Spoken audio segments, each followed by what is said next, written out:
ರವಿಕುಮಾರ್ ಅಧ್ಯಕ್ಷರು ಆದಂಥ ರವಿಕುಮಾರ್ ಸರ್ ಅವರು ಹಾಗೂ ಸಂತೋಷ್ ಡಾಕ್ಟರ್ ಜಿ ಅವರು ಸಹ ಬಂದಿದ್ದಾರೆ. ಅದೇ ರೀತಿ ಸುಬ್ರಹ್ಮಣ್ಯ ಸಾರು ಸಹ ಬಂದಿದ್ದಾರೆ.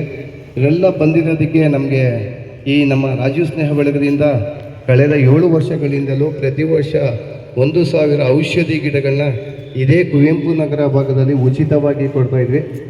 ನಮಗೆ ಇವರೆಲ್ಲ ಬಂದು ಸಾರ್ವಜನಿಕರಿಗೆ ಈ ಔಷಧಿ ಗಿಡಗಳನ್ನ ಕೊಡಬೇಕಾದ್ರೆ ಇವ್ರ ಕೈಲಿ ಕೊಡಿಸೋದಕ್ಕೆ ಇವರಿಂದ ಒಂದು ಜಾಗೃತಿ, ಒಂದು ಆರೋಗ್ಯ ದೃಷ್ಟಿಯಲ್ಲಿ ಇವರಿಂದ ಮತ್ತಷ್ಟು ಆರೋಗ್ಯಕರ ಉಳಿಲಿ, ಅದೇ ಥರ ಸಾರ್ವಜನಿಕರಿಗೆ ಮುಟ್ಲಿ ಅಂತ ಸಹ ಹೇಳ್ತಾ ಇವರು ಬಂದಿರೋರು ಎಲ್ರಿಗೂ ನಮ್ಮ ರಾಜೀವ್ ಸ್ನೇಹ ಬಳಗದಿಂದ ಧನ್ಯವಾದಗಳನ್ನ ಸಹ ತಿಳಿಸ್ತಾ ಇದ್ದೀನಿ.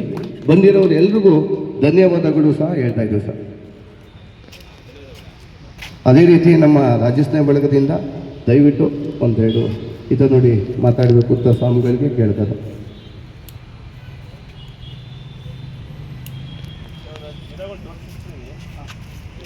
ರಾಮಜಯಸ್ವರೂಪಂ ಯಾವದ ರಾಣಿಕ ನಾಯಮೇನಿ ಅಸ್ಮದ್ಗುರುವರ್ ಭಗವತೋಸ್ಯ ದಯೇ ಸಿಂಧು ರಾಮಾನುಜ ಶಂಕರಮಧ್ವರಾಮಾರ್ಯವತ್ತು ಗುರುಭ್ಯೋ. ದಾನ ಅಂತ ಪ್ರಾರಂಭದಿಂದ ನಮ್ಮ ಹಿಂದಿನ ಸಂಸ್ಕೃತಿಯವರು ಅದನ್ನು ಮಾಡ್ಕೊಂಬಂದಿದ್ದಾರೆ. ಎಲ್ಲಕ್ಕಿಂತ ಪ್ರಧಾನವಾದ ದಾನ ಯಾವುದು ಅಂತ ಹೇಳಿದ್ರೆ ರಕ್ತದಾನ ಅಂತ ಹೇಳ್ತಾರೆ. ಅದೇ ರೀತಿಯಲ್ಲೂ ಕೂಡ ರಿಸರ್ವನ್ನು ಬೆಳೆಸಿದರೆ ನಮ್ಮ ಆರೋಗ್ಯ ಹಾಗೆ ಇನ್ನೂ ಚೆನ್ನಾಗಿರುತ್ತೆ ಅನ್ನೋ ಒಂದು ಉದ್ದೇಶದಿಂದ ರಾಜೀವ್ ಅವರು ಸತತವಾಗಿ ಈ ಕಾರ್ಯಕ್ರಮವನ್ನು ನಡೆಸ್ಕೊಂಡ್ಬರ್ತಾರೆ. ಆತ್ಮಬಂಧು ರಾಜೀವ್ ಅಂತಲೇ ನಾನು ಕರೆಯೋದು. ಯಾರ ಹತ್ರನೂ ಕೂಡ ಮುಖದಲ್ಲಿ ಗಂಟು ಹಾಕ್ಕೊಂಡು ಮಾತಾಡದೇ ಇರೋವಂಥ ವ್ಯಕ್ತಿ ವರ್ಧತಾಂ ಅಭಿವರ್ಧತಾಂ ಚೆನ್ನಾಗಿ ಬೆಳಿಬೇಕು ಅನ್ನೋ ಆಶಯವನ್ನು ನಾನು ತಮಗೆ ಮುಂದೆ ಇಡೋದಕ್ಕೆ ಇಷ್ಟಪಡ್ತೇನೆ. ಎಲ್ಲರೂ ಕೂಡ ಅವರವ್ರ ಮನೆಗೆ ಅವರವ್ರ ತೋಟಕ್ಕೆ ಮಾಡಿಕೊಳ್ಳುವಂಥ ಕೆಲಸ ಮಾಡ್ತಾ ಇದ್ದೀವಿ ನಾವು. ಆದರೆ ರಾಜೀವರು ಸಮಾಜಕ್ಕೋಸ್ಕರ ಈ ಥರ ಪ್ರತಿ ವರ್ಷವೂ ಕೂಡ ಈ ಥರ ಮಾಡ್ತಾ ಇದ್ದಾರೆ. ವರ್ಧತಾಂ ಅಭಿವರ್ಧತಾಂ ರಾಜೀವ್ ವರ್ಧತಾಂ ಅಂತ ಹೇಳೋದಕ್ಕೆ ಇಷ್ಟಪಡ್ತೇನೆ.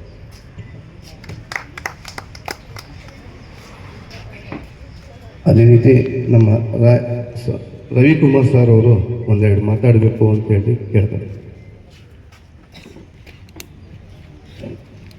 ಎಲ್ಲ ನಮ್ಮ ಆತ್ಮೀಯ ಸ್ನೇಹಿತ ಬಂಧುಗಳಿಗೆ ನಮಸ್ಕಾರ. ಪರಮಪೂಜ್ಯ ಇಳೆಯ ಆಳ್ವಾರ್ ಸ್ವಾಮೀಜಿಯವರ ಪಾದಾರವಿಂದಗಳಲ್ಲಿ ನಮಿಸುತ್ತಾ, ಜಯದೇವ ಹೃದ್ರೋಗ ಸಂಸ್ಥೆಯ ಹೃದ್ರೋಗ ತಜ್ಞರು ಆತ್ಮೀಯರಾದಂಥ ಡಾಕ್ಟರ್ ಸಂತೋಷ್ ಅವರೇ, ನಮ್ಮ ಮೈಸೂರು ಜಿಲ್ಲಾ ಪತ್ರಕರ್ತರ ಸಂಘದ ನಿಕಟಪೂರ್ವ ಪ್ರಧಾನ ಕಾರ್ಯದರ್ಶಿಯಾದಂಥ ಸನ್ಮಾನ್ಯ ಶ್ರೀ ಸುಬ್ರಹ್ಮಣ್ಯರವರೇ, HV ಸ್ನೇಹ ಬಳಗದ ಪ್ರಮುಖರಾದಂಥ ಸ್ನೇಹಿತರಾದಂಥ ಕುಮಾರ್ ಅವರೇ, ಎಲ್ಲ ನನ್ನ ಆತ್ಮೀಯ ಬಂಧು ಭಗಿನಿಯರು, ಬಹುಶಃ ಇವತ್ತು ಭಾಳ ಒಳ್ಳೆಯ ಕಾರ್ಯಕ್ರಮವನ್ನು ಕುಮಾರ್ ಅವರು ಆಯೋಜನೆ ಮಾಡಿದ್ದಾರೆ. ಇವತ್ತು ಹಣ, ಸಂಪತ್ತು, ಅಧಿಕಾರ ಗಳಿಸೋದು ಭಾಳಷ್ಟು ಸುಲಭ ಇದೆ. ಆದರೆ ಆರೋಗ್ಯವನ್ನು ಪಡ್ಕೊಳ್ಳುವಂಥದ್ದು ಇದೆಯಲ್ಲ, ಅದು ಭಾಳ ಇಂಪಾರ್ಟೆಂಟ್. ಇವತ್ತು ನಮಗೆ ಏನೆಲ್ಲ ಇದ್ದರೂ ಕೂಡ ಆರೋಗ್ಯ ಇಲ್ಲ ಅಂದರೆ ಅದು ಎಲ್ಲವೂ ಕೂಡ ನಶ್ವರ ಆಗ್ತದೆ. ಆ ನಿಟ್ಟಿನಲ್ಲಿ ಪರಿಸರದ ಬಗ್ಗೆ, ಆರೋಗ್ಯದ ಬಗ್ಗೆ ಔಷಧೀಯ ಸಸ್ಯಗಳನ್ನು ನೀಡುವ ಮೂಲಕ ನಾವು ಏನು ಸಾರ್ವಜನಿಕರಲ್ಲಿ ಜಾಗೃತಿಯನ್ನು ಮೂಡಿಸ್ತಾ ಇದ್ದೀವಿ. ತುಂಬ ಅದು ಒಳ್ಳೆಯ ಕೆಲಸ. ಕೇವಲ ಈ ವರ್ಷ ಅಲ್ಲ, ತುಂಬ ವರ್ಷಗಳಿಂದಲೂ ಕೂಡ ತಾವು ಈ ಥರದ ಸಸ್ಯಗಳನ್ನು ಸಾರ್ವಜನಿಕರಿಗೆ ವಿತರಿಸುವ ಮೂಲಕ ಪರಿಸರದ ಪ್ರಜ್ಞೆ ಮೂಡಿಸುವ ಜೊತೆಗೆ ಆರೋಗ್ಯದ ರಕ್ಷಣೆಯೂ ಕೂಡ ಒತ್ತು ನೀಡ್ತಾ ಇರ್ತಕ್ಕಂಥದ್ದು ಭಾಳ ಶ್ಲಾಘನೀಯ ಕೆಲಸ ಆಗಿದೆ. ನಿಮ್ಮ ಈ ಕಾರ್ಯಕ್ರಮಕ್ಕೆ, ಈ ಕಾರ್ಯಕ್ಕೆ ಸಾರ್ವಜನಿಕರ ಸ್ಪಂದನೆ ಕೂಡ ಇರ್ತದೆ. ಯಾಕಂದರೆ ಇವತ್ತು ಎಲ್ಲರಿಗೂ ಕೂಡ ಜಾಗೃತಿ ಇದೆ. ಇದ್ರ ಬಗ್ಗೆ ಭಾಳಷ್ಟು ಜನ ನಮ್ಮ ಪಾರ್ಕ್ಗಳಲ್ಲಿ ಎಲ್ಲ ಕಡೆ ಏನು ಇವತ್ತು ಬೆಳಗಿನ ವಾಯುವಿಹಾರ ಮಾಡುವಂಥದ್ದು, ಆರೋಗ್ಯದ ಬಗ್ಗೆ ಅರಿವಿರುವಂಥದ್ದು ಇವತ್ತು ನಾವು ಹೆಚ್ಚು ಕಾಣ್ತಾ ಇದ್ದೇವೆ. ಆ ನಿಟ್ಟಿನಲ್ಲಿ ನಿಮ್ಮ ಈ ಕಾರ್ಯ ಒಂದು ದೊಡ್ಡ ಸ್ಪಂದನೆ ಇಡುವಂಥದ್ದಾಗ್ತದೆ. ಮುಂದಿನ ದಿನಗಳಲ್ಲೂ ಕೂಡ ತಾವು ಈ ಥರದ ಒಂದು ಒಳ್ಳೆಯ ಕೆಲಸವನ್ನು ಮಾಡಿ ಇದಕ್ಕೆ ಎಲ್ಲರೂ ಸಹಕಾರ ಇರ್ತದೆ ಅಂತೇಳಿ ಕಾರ್ಯಕ್ರಮಕ್ಕೆ ಶುಭವಾಗಲಿ. ಈ ಥರ ಕಾರ್ಯಕ್ರಮಗಳು ಮುಂದೆಯೂ ಕೂಡ ತಾವು ಮಾಡಿ ಆ ಮೂಲಕ ಅದು ನಮ್ಮ ಪರಿಸರವನ್ನು ರಕ್ಷಣೆ ಮಾಡುವಂಥ ಅಥವಾ ಜನರ ಆರೋಗ್ಯವನ್ನು ರಕ್ಷಣೆ ಮಾಡುವಂಥ ಕೆಲಸಕ್ಕೆ ತಾವು ನಾಂದಿ ಆಗ್ತೀರಿ ಅಂತೇಳಿ ನಾನು ಈ ಸಂದರ್ಭದಲ್ಲಿ ಆತ್ಮೀಯವಾಗಿ ಶುಭ ಕೋರ್ತಾ ಮಾತಿಗೆ ವಿರಾಮ ಹೇಳ್ತೇನೆ. ನಮ್ಮನ್ನು ಕೂಡ ಈ ಥರ ಒಂದು ಸರಳ ಕಾರ್ಯಕ್ರಮಕ್ಕೆ ಕರೆದು ನಮಗೂ ಎರಡು ಮಾತಾಡಲಿಕ್ಕೆ ಅಭಿಪ್ರಾಯ ಹಂಚಿಕೊಳ್ಳಿಕ್ಕೆ ಅವಕಾಶ ಮಾಡಿಕೊಟ್ಟಂಥ ಕುಮಾರನ ಸ್ನೇಹ ಬಳಗಕ್ಕೆ ನಾನು ಅತ್ಯಂತ ಪ್ರೀತಿಯಿಂದ, ಆತ್ಮೀಯತೆಯಿಂದ ವಂದಿಸಿ ನನ್ನ ಮಾತಿಗೆ ವಿರಾಮ ಹೇಳ್ತೇನೆ. ಎಲ್ರಿಗೂ ನಮಸ್ಕಾರ.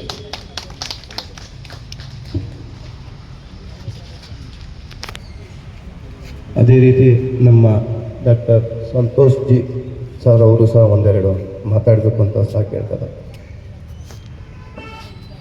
ಸ್ವಾಮೀಜಿಯವರ ಪಾದಗಳು ನಮಿಸುತ್ತಾ ಸ್ನೇಹಿತರಾದ ಪತ್ರಕರ್ತ ಅಧ್ಯಕ್ಷರಾದ ರವಿಕುಮಾರ್ ಅವರೇ, ಅವರು ಸುಬ್ರಹ್ಮಣ್ಯ ಅವರೇ, ಹಾಗೂ ರಾಜ್ಯ ಸ್ನೇಹ ಬಳಗ ಅಧ್ಯಕ್ಷರಾದಂಥ ಕುಮಾರ್ ಅವರೇ, ವಿಕಾಸ್ ಮೂರ್ತಿ ಅವರೇ, ಅವರು ಹಾಗೂ ಇಲ್ಲಿ ಸೇರುವಂಥ ಎಲ್ಲ ನನ್ನ ಸ್ನೇಹಿತರೇ,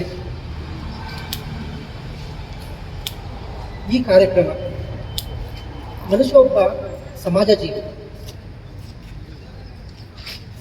ಈ ಕಲಿಯುಗದಲ್ಲಿ ನಾವು ಬರ್ತಾ ನಾವು ನಮ್ಮ ಬಗ್ಗೆ ಮಾತ್ರ ಯೋಚನೆ ಮಾಡ್ತೀವಿ. ಇವಾಗ ಹೇಗಾಗಿದೆ ಅಂದರೆ ಅಣ್ಣ ತಮ್ಮಂದಿರಲ್ಲೂ ಸ್ನೇಹ ಕಳೆದೋಗಿದೆ. ನಾವು ನಮ್ಮ ಬಗ್ಗೆ ಬಿಟ್ಟರೆ ಬೇರೆ ಯಾರ ಬಗ್ಗೆ ಯೋಚನೆ ಮಾಡ್ತಾ ಇಲ್ಲ. ಈ ಸಮಾಜ ಇರ್ಬೋದು ಅಥವಾ ಪರಿಸರ ಇರ್ಬೋದು, ನಾವು ಸಮಾಜ ಜೀವವಾಗಿದ್ದರಿಂದ ಇದು ತುಂಬ ಮುಖ್ಯ. ಈ ಸಮಾಜವನ್ನು, ಪರಿಸರವನ್ನು ಎಷ್ಟು ಚೆನ್ನಾಗಿ ಜೋಪಾನವಾಗಿ ಕಾಪಾಡಿಕೊಳ್ತೀವಿ ಅಷ್ಟೇ ಆರೋಗ್ಯಕರವಾಗಿ ನಾವಿರ್ಬೋದು. ಸುಮಾರು ಜನ ಹೇಳ್ತಾರೆ ಕಾಡಿಗೆ ಹೋಗಿ ಜೀವಿಸಬೇಕು, ನಾಡೆಲ್ಲ ಫುಲ್ ಹಾಳಾಗ್ತಾ ಇದೆ, ಇದೆಲ್ಲ ವಾಯು ಮಾಲಿನ್ಯ ಇರ್ಬೋದು, ಎಲ್ಲ ಉಳ್ತಾ ಇದೆ ಅಂತ. ಈಗ ಬ್ಯಾಲೆನ್ಸ್ ಬೇಕು. ಈ ಒಂದು ಜೀವನದಲ್ಲಿ ನಾವು ಯಾವತ್ತೂ ಬ್ಯಾಲೆನ್ಸ್ ಮಾಡ್ಕೋಬೇಕಾಗುತ್ತೆ. ಈಗ ಪರ್ಸನಲಿ ಪ್ರೊಫೆಷನಲ್ ಅಂತ ವ್ಯಕ್ತಿಗತ ಬ್ಯಾಲೆನ್ಸ್ ಮಾಡ್ಕೋಬೇಕು. ನಾಡಿನ ಜೀವನದಲ್ಲಿ ತುಂಬ ಅವಕಾಶಗಳಿದೆ, ಅದನ್ನು ಉಪಯೋಗಿಸ್ಕೋಬೇಕು. ಕಾಡಿನ ಜೀವನದಲ್ಲಿರೋಂಥ ಈ ಪರಿಸರ ಇರ್ಬೋದು, ಅದನ್ನು ನಾಡಿನಲ್ಲೇ ಕತ್ಕೋಬೇಕು. ಆ ಥರ ಕಾರ್ಯವನ್ನು ಈ ಸಂಘದವರು ಮಾಡ್ತಾ ಇದ್ದಾರೆ, ಇಷ್ಟು ವರ್ಷ ಮಾಡ್ತಾ ಬರ್ತಾ ಇದ್ದಾರೆ. ನಾವೆಲ್ಲರೂ ಅವ್ರಿಗೆ ಕೈ ಜೋಡಿಸ್ಕೋಬೇಕು. ನಮ್ಮ ಕೈಲಿ ಎಷ್ಟಾಗುತ್ತೆ ಅಷ್ಟು ಇದಕ್ಕೆ ಸಹಾಯ ಮಾಡಬೇಕು.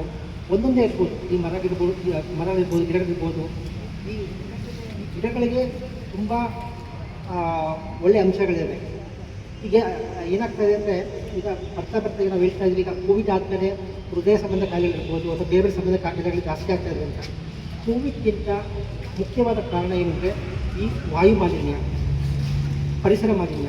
ನಾವು ಸೇವಿಸ್ತಾ ಇರೋ ಆಹಾರ ಪದಾರ್ಥಗಳಿರ್ಬೋದು ಅಥವಾ ವಾಯು ಇರ್ಬೋದು, ಎಲ್ಲ ಮೆಲ್ಲ ಬಂದಿದೆ. ಹಾಗಾಗಿ ಕಾಯಿಲೆಗಳು ಜಾಸ್ತಿ ಆಗ್ತವೆ. ಇದನ್ನು ಪರಿಹರಿಸೋದು ನಮ್ಮ ಕೈಲಿದೆ. ನಾವು ಕೈ ಜೋಡಿಸ್ಕೋಬೇಕು. ನಾವು ಎಷ್ಟು ನಮ್ಮ ಪರಿಸರವನ್ನು ಕಾಪಾಡ್ಕೊಳ್ತೇವೆ ಅಷ್ಟೇ ನಮ್ಮ ಆರೋಗ್ಯ ಕಾಪಾಡ್ಕೋಬೋದು. ಈಗ ಒಬ್ಬ ಮನುಷ್ಯನಿಗೆ ಅವನೊಬ್ಬನಿಗೆ ಅಲ್ಲ, ಒಂದು ಕರ್ತವ್ಯ ಇರುತ್ತೆ.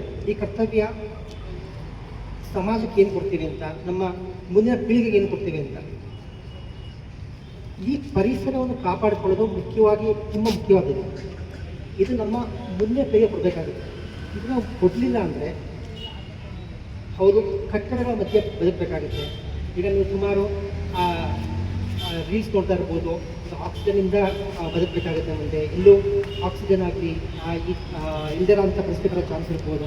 ಹಾಗಾಗಿ ಮುಂದಿನ ಪೀಳಿಗೆ, ನಮ್ಮ ಮಕ್ಕಳಲ್ಲಿ ಚೆನ್ನಾಗಿರಬೇಕು ಅಂದರೆ ನಾವು ಜಾಸ್ತಿ ಗಿಡಗಳನ್ನು, ಈ ಪರಿಸರವನ್ನು ಕಾಪಾಡ್ಕೋಬೇಕಾಗುತ್ತೆ. ಈ ಥರ ಈ ಪರಿಸರ ಕಾಪಾಡಿಕೊಳ್ಳುವಂಥ ಕಾರ್ಯ ಮಾಡ್ತಾ ಇರುವ ಈ ಸ್ನೇಹ ಬಳಗದ ಸಂಘದವರಿಗೆ ಕೃತಜ್ಞತೆ ಕೊಡುತ್ತಾ ಇದು ಮುಂದುವರಲಿ ಅಂತ ಹೇಳುತ್ತಾ, ನಾವೆಲ್ಲ ನಮ್ಮ ಕೈಗೆ ಎಷ್ಟಾಗಿತ್ತು ಕೈ ಜೋಡಿಸೋಣ ಅಂತೇಳಿ ನನ್ನ ಎರಡು ಮಾತು ಮುಂದೆ.